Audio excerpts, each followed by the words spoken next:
Hello everyone, আসসালামু আলাইকুম। আজকে বিকেলের নাস্তায় থাকবে পটেটো ফ্রাই। তো প্রথমেই আমি কিছুটা আলু ভালো করে ছুলে নিয়েছি, তারপর এটা সিদ্ধ দেব। তো এখানে আমার আলুগুলো ছোলা হয়ে গেছে, এখন আমি এগুলো পিস পিস করে কেটে নেব সিদ্ধ দেওয়ার জন্য।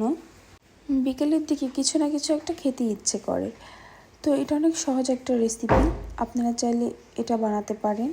তো এদিকে আমার কাটা হয়ে গেছে, এখন আমি এগুলো ভালো করে ধুয়ে নেব। আলুগুলো ধোয়া শেষ হলে আমি আলুগুলো সিদ্ধ করতে বসিয়ে দেব।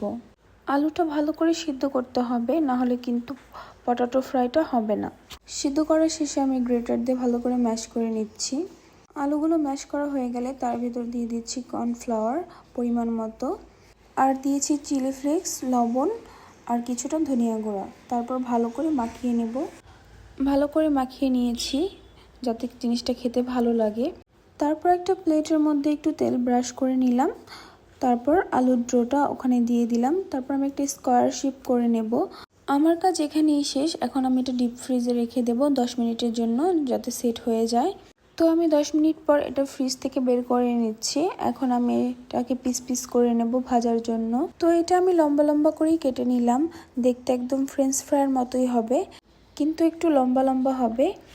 তারপর একটা প্যান বসিয়ে আমি তেল দিয়ে দিলাম গরম হওয়ার জন্য। আর এটা মিডিয়াম আঁচে ভাজলে বেশি কুড়মুড়ে হয় আর ভাজাটা অনেক সুন্দর হয়। আর আমার বাচ্চা একটু কান্না করছিল, তাই আমি একটু তাড়াতাড়ি করেই ভেজেছিলাম। তো এদিকে আমি সবগুলো উলটপালট করে সুন্দর মতো ভেজে নিলাম। তো আমার পটেটো ফ্রাই ভাজা রেডি, কিন্তু আমারটার কালারটা তেমন একটা ভালো আসেনি, কিন্তু খেতে ভালোই লাগছিল। তো আজকের ভিডিওটা এই পর্যন্তই। আল্লাহ হাফেজ।